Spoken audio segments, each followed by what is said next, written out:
So, out of my own curiosity, I wanted to test out some Adobe Firefly Gen AI stuff. So, I did it a few weeks ago and I pulled some samples of what I did. Here's what they look like. I'm going to walk through my thought process and show some samples of what I ended up with. Also, Adobe's Firefly tool has a kind of like a generative improve prompt setting so that you could type something in and then it'll use AI to try to reword it so it gives you a better output. So I mostly did that and then did some tweaks. So the words that I used usually got put through the Adobe's improved, quote unquote, improved input filter. First prompt I did was a video podcast, a sports podcast that was supposed to be like four guys in a room, video podcast kind of space, studio environment, sports memorabilia on the back wall. The thing that ended up continuing me on my rabbit hole was the name of the podcast, which I decided was going to be Covering All the Bases. And I told it to have a neon bright red sign in the background that said that name, Covering All the Bases. And that was just the background. The foreground was just going to be four guys and a video podcast talking. So I didn't give it much more specifics than that. And what I first found out was, as everyone's been saying, hands are weird. Without any direction, they kind of just moved their bodies around a lot. And the weirdest thing was just a lot of gesticulations of their hands, and microphones were just kind of popped in and out of hands and stuff like that. So none of it was that impressive to me. Okay, so the fun thing was the show name in the background. That irked me enough to try to keep doing and getting right. So I noticed that no matter what the iteration was, it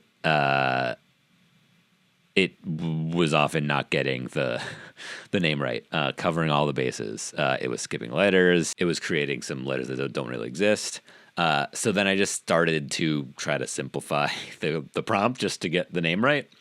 So the first one is probably actually honestly one of the better ones, and it was just four guys looking at a neon sign that said Covering All the Bases, and as I'm looking at it now, they actually added two I's into covering, cover, Coveriing, so I didn't even get that right. So I kind of kept working along those lines.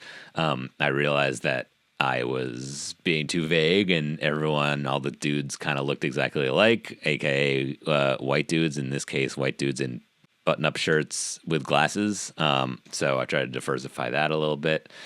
So my next few iterations had a little bit more diversity to the people. I included making sure that there was three guys, three males and one female of different races and body types and whatever. And I think mostly, as a side note, mostly what I was just personally curious about was just like, the more vague you are, what does it assume you want in terms of like physical characteristics? So the next one was one of the ones that made me laugh. This one made me laugh pretty hard. I wanted to see what it would be like if they were standing facing camera, and the sign was behind them. At this point I had changed the idea to the name of the podcast in the neon sign being like the name of a sports bar. So they're in front of a sports bar. The name of the sports bar is supposed to be Covering All the Bases. Again, in this one, that really made me laugh. They missed the word all, so it says Covering the Bases, but still pretty close.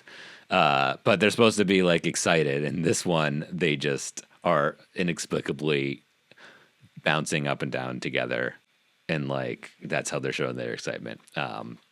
Also, a fun little side note: I wanted them to be wearing athletic gear, so you'll see some of them are wearing jerseys with numbers on them. Some are wearing something that maybe looks like a jersey but doesn't have any actual recognizable characters on it.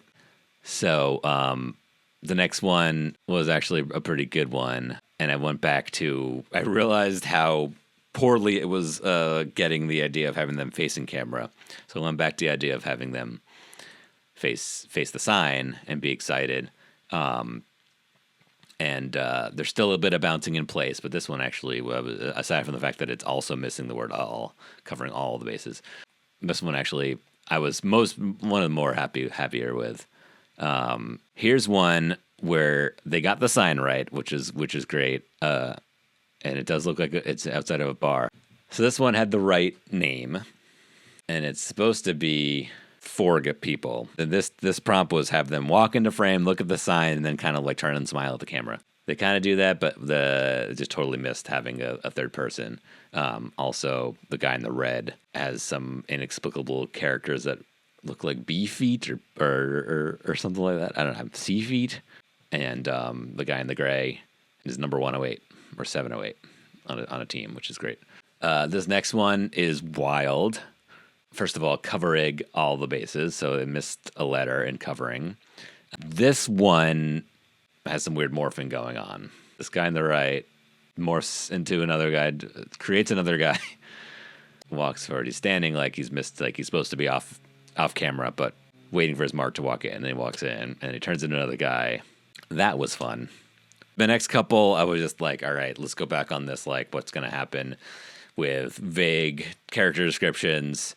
Is it going to make blue-eyed blonde people, skinny people, without any description? So I still along with the sports theme, I moved to a gym setting.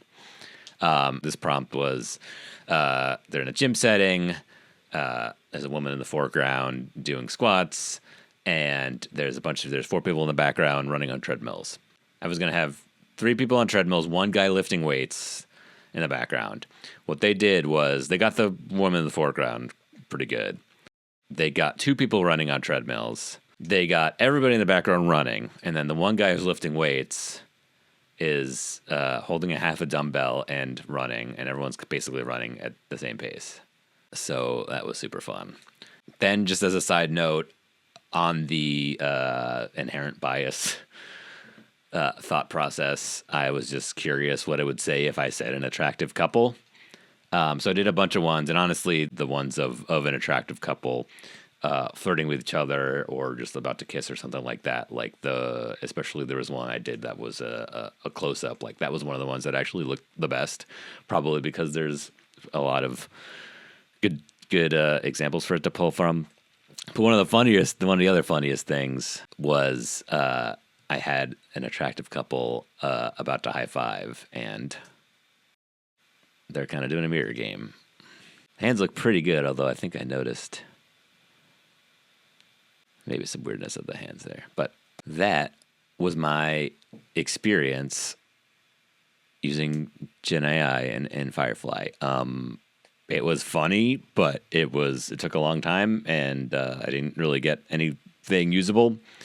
Also, I wanted to only do the realistic looking stuff. I still feel a little bit iffy about generating art, even as a test.